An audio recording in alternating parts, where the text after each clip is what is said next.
আসসালামু আলাইকুম viewers, welcome back to my channel Tuya easy কিচেনে আপনাদের সবাইকে স্বাগত।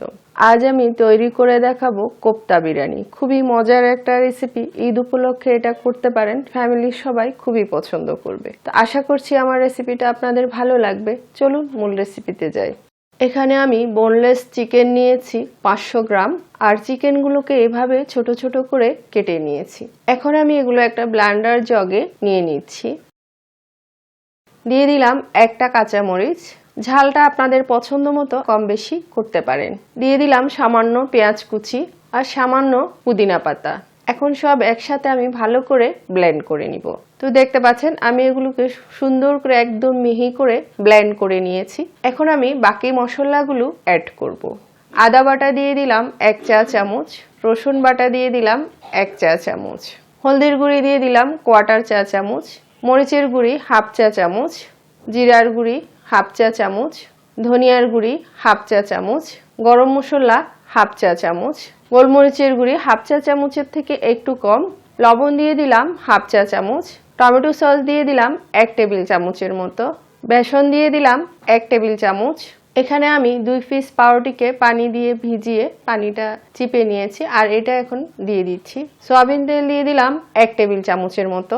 এখন সব একসাথে আমি ভালো করে এগুলো মেখে নিব। খুবই মজার একটা রেসিপি। পুরো রেসিপিটা ফলো করে একবার তৈরি করে দেখতে পারেন, আশা করছি ভালো লাগবে। ফ্যামিলির ছোট বড় সবাই খুবই পছন্দ করবে। তো আমার রেসিপিটা যদি ভালো লাগে লাইক কমেন্ট শেয়ার করবেন, আমার চ্যানেলটি সাবস্ক্রাইব করবেন, আমার পাশে থাকবেন, অনুরোধ রইল সবার কাছে। তো আমি বেশ ভালো করে মেখে নিয়েছি, আর এখন হাতটা ধুয়ে হাতে সামান্য তেল মেখে নিয়েছি। সামান্য একটু মাংসের মিশ্রণটা নিয়ে এখন আমি কোপ্তাগুলো তৈরি করছি। কোপ্তাগুলো আপনাদের পছন্দ মতো আপনারা ছোট বড় করতে পারেন। আমি মিডিয়াম সাইজ করছি, আর এভাবে সবগুলো বানিয়ে নিয়েছি দেখতে পাচ্ছেন। তো এখন আমি রান্নায় চলে যাচ্ছি। চুলায় একটা পাতিল বসিয়েছি, আর পাতিলে সয়াবিন তেল দিয়ে দিলাম প্রায় 1 কাপের মতো। আর এখানে নিয়েছি 8টার মতো এলাচ, 1 চা চামচের মতো গোলমরিচ, 2টা দারচিনি ভেঙে নিয়েছি, 3টা তেজপাতা ছিঁড়ে নিয়েছি, 4টা লং, এগুলো তেলে দিয়ে দিলাম। সব একসাথে নেড়ে চেড়ে এগুলো কয়েক সেকেন্ড ভেজে নিব। কয়েক সেকেন্ড ভাজার পর পেঁয়াজ কুচি দিয়ে দিলাম 1 কাপের মতো। এখন পেঁয়াজগুলোকে নেড়ে চেড়ে গোল্ডেন করে ভেজে নিব। পেঁয়াজটা নাড়তে নাড়তে যখন দেখবেন এরকম গোল্ডেন ভাব এসছে, এই পর্যায়ে আমি আদা বাটা দিয়ে দিলাম 1 টেবিল চামচ, রসুন বাটা দিয়ে দিলাম 1 টেবিল চামচ। সঙ্গে সঙ্গে নেড়ে চেড়ে এগুলো ভালো করে মিক্স করে দিলাম। বাদাম বাটা দিয়ে দিলাম 1 টেবিল চামচ। এখন একসাথে এগুলোকে কয়েক মিনিট নেড়ে চেড়ে ভালো করে ভুনে নিব, মশলার কাঁচা গন্ধটা যাওয়া পর্যন্ত। তো 2-3 মিনিট ভুনার পর আমি পানি দিয়ে দিলাম 1/2 কাপের মতো। এখন আমি একে একে বাকি মশলাগুলো অ্যাড করব। হলদির গুঁড়ি দিয়ে দিলাম 1/4 চা চামচ, এটা অপশনাল, আপনারা না চাইলে বাদ দিতে পারেন। ধনিয়ার গুঁড়ি দিয়ে দিলাম 1/2 চা চামচ, জিরার গুঁড়ি দিয়ে দিলাম 1/2 চা চামচ, গরম মশলা দিয়ে দিলাম 1 চা চামচ, লবণ দিয়ে দিলাম 1 চা চামচ, মরিচের গুঁড়ি দিয়ে দিলাম 1 চা চামচ। ঝালটা আপনাদের পছন্দ মতো কম বেশি করতে পারেন। গরম মশলা দিয়ে দিলাম 1 চা চামচ। এখন সব একসাথে নেড়ে চেড়ে মিক্স করে দিচ্ছি। এখানে আমি 2 টেবিল চামচ টক দই সামান্য পানি দিয়ে ভালো করে ফাটিয়ে নিয়েছি, যেন কোনো দানা না থাকে, এমন করে ভালো করে ফাটিয়ে নিতে হবে। আর চুলার আঁচটা লো করে দিয়েছি। এখন আমি মশলার সাথে দইটা দিয়ে দিলাম। চুলার আঁচ যদি বাড়ন্ত অবস্থায় আপনি টক দইটা দেন, তাহলে দইটা ফেটে যেতে পারে। সেজন্য মশলার সাথে এটা মিশানোর পর চুলাটা বাড়াতে হবে। এখন চুলার আঁচটা একটু বাড়িয়ে দিয়েছি, আর মিডিয়াম আঁচে এটাকে কন্টিনিউ নেড়ে চেড়ে ভালো করে ভুনে নিব। এই মশলাটা যত ভালো করে ভুনা হবে তত বিরিয়ানির টেস্টটা ভালো আসবে। টমেটো সস দিয়ে দিলাম 1 টেবিল চামচের মতো। তো দেখতে পাচ্ছেন মশলাটা বেশ ভালো করে আমি কষিয়ে নিয়েছি। মশলার থেকে তেল ছেড়ে দিয়েছে এবং খুব সুন্দর ফ্লেভারও বেরিয়েছে। প্রায় আমি 10-15 মিনিটের মতো এটা ভালো করে ভুনে নিয়েছি। তো এখন এই পর্যায়ে আমি এখানে 2 কাপ পানির ভিতর 2 টেবিল চামচ পাউডারের দুধ গুলিয়ে নিয়েছি, এটা দিয়ে দিলাম। আর সঙ্গে সঙ্গে ভালো করে এটা মিক্স করে দিচ্ছি। আপনারা চাইলে গরুর দুধ ইউজ করতে পারেন। এখানে নর্মাল পানি দিয়ে দিলাম 1 কাপের মতো। এখন ফুল আঁচে এটাকে আমি ভালো করে একটু ফুটিয়ে নিব, ঢেকে দিলাম। তো দেখতে পাচ্ছেন বেশ ভালো করে এটা ফুটে উঠেছে।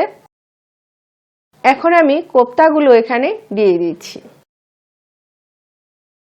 কোপ্তাগুলো দিয়ে মিডিয়াম টু লো আছে 20 থেকে 30 মিনিটের মতো রান্না করব।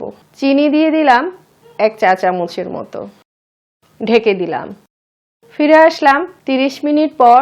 এর মাঝেও আমি একবার নেড়ে দিয়েছিলাম, খুব সুন্দর ফ্লেভার বেরিয়েছে। আর দেখতে পাচ্ছেন কোপ্তাগুলো ফুলে ফুলে একদম টোপা টোপা হয়ে আছে, খুব সুন্দর কালারও এসছে। এখন আমি কাঁচা মরিচ দিয়ে দিলাম 4-5টার মতো, সামান্য একটু পেঁয়াজ বেরেস্তা দিয়ে দিলাম। একেবারে লো আছে 2-3 মিনিট রান্না করব, ঢেকে দিলাম। ফিরে আসলাম 3 মিনিট পর। দেখতে পাচ্ছেন কোপ্তাটা আমার এখন হয়ে গেছে। এখন আমি কোপ্তাগুলো এখান থেকে উঠিয়ে নিচ্ছি।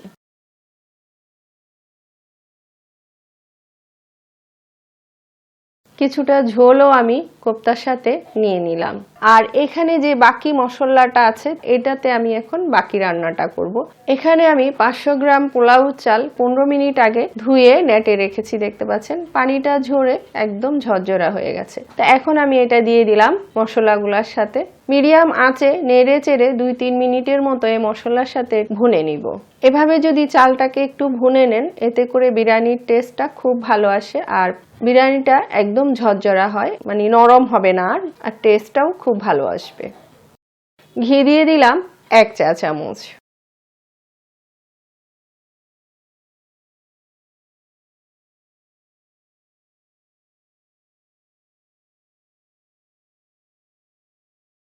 তো আমি বেশ ভালো করে 2-3 মিনিটের মতো এগুলো ভুনে নিয়েছি।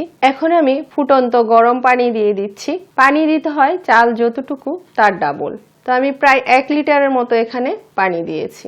অথবা চালের উপরে আপনি 1 ইঞ্চি যদি এভাবে মাপটা নিতে পারেন, আপনি পোলাও করেন বা বিরিয়ানি করেন যাই করেন, একদম ঝরঝরা হবে আপনার বিরিয়ানিটা। দেখতে পাচ্ছেন। এখন ভালো করে নেড়ে চেড়ে এটা মিক্স করে দিলাম। লবণ দিয়ে দিলাম 1 চা চামচ। কোপ্তার জন্য আমি আগে দিয়ে 1 চামচ দিয়েছিলাম, আর এখন দিলাম পোলাওর জন্য মোট 2 চা চামচ লবণ আমি এখানে অ্যাড করলাম। ফুল আছে এখন 4 থেকে 5 মিনিটের মতো রান্না করব, ঢেকে দিলাম। ফিরে আসলাম 5 মিনিট পর। চুলার আঁচটা এখন আমি মিডিয়াম করে দিয়েছি, আর এটাকে নেড়ে চেড়ে উপর নিচ করে দিচ্ছি। আর কোপ্তাতে যে ঝোলটা নিয়েছিলাম সেই ঝোলটা এখন আমি এখানে দিয়ে দিচ্ছি। কিশমিশ দিয়ে দিলাম বেশ কিছু, দিয়ে দিলাম 3টা আলু বকরা, কাজু বাদাম দিয়ে দিলাম কিছু, বাদামটা আমি ভেজে দিয়েছি, সামান্য একটু টেস্টিং সল্ট দিয়ে দিলাম। এখন সব একসাথে নেড়ে চেড়ে উপর নিচ করে মিক্স করে দিচ্ছি। মিডিয়াম টু লো আছে দমে রাখবো আবার 5 থেকে 6 মিনিটের মতো, ঢেকে দিলাম। ফিরে আসলাম 6 মিনিট পর। এখন আবার একটু উপরে নিচ করে দিচ্ছি। উপরের গুলো একটু শক্ত শক্ত আছে, তাই উপরে নিচ করে দিতে হবে এইভাবে, দেখতে পাচ্ছেন। আর এই কাজটা আলতো হাতে করতে হবে যাতে চালগুলো ভেঙে না যায়, সেই দিকটা খেয়াল রাখতে হবে। চুলার আঁচটা এখন একেবারে লোতে আছে। এখন আমি কোপ্তাগুলো দিয়ে দিচ্ছি আর সুন্দর করে উপর দিয়ে এগুলো ছড়িয়ে দিচ্ছি। দিয়ে দিলাম সামান্য পেঁয়াজ বেরেস্তা আর সামান্য পুদিনা পাতা কুচি, এতে পুদিনার একটা সুন্দর ঘ্রাণ আসবে। ঘি দিয়ে দিলাম 1 চা চামচ। এখন একেবারে লো আছে দমে রাখবো 10-12 মিনিটের মতো, তারপর আপনাদেরকে পরিবেশন করে দেখাচ্ছি। দেখতে পাচ্ছেন কি সুন্দর হয়েছে, দেখতে যেমন সুন্দর খেতেও খুব মজা। পুরো রেসিপিটা ফলো করে একবার তৈরি করে দেখবেন, আশা করি ভালো লাগবে। ঈদের দিন যদি এই রেসিপিটা আপনার টেবিলে থাকে আমার মনে হয় মন্দ হবে না আপনার ঈদটা। সবাই খুবই পছন্দ করবে এবং আপনার প্রশংসায় পঞ্চমুখ থাকবে। তো আশা করছি আমার রেসিপিটা আপনাদের ভালো লেগেছে। এতক্ষণ আমার ভিডিওটা দেখার জন্য আপনাদের সবাইকে অনেক অনেক ধন্যবাদ। আবার অন্য কোনো ভিডিও নিয়ে আপনাদের সামনে হাজির হব। সবাই ভালো থাকবেন। আল্লাহ হাফেজ।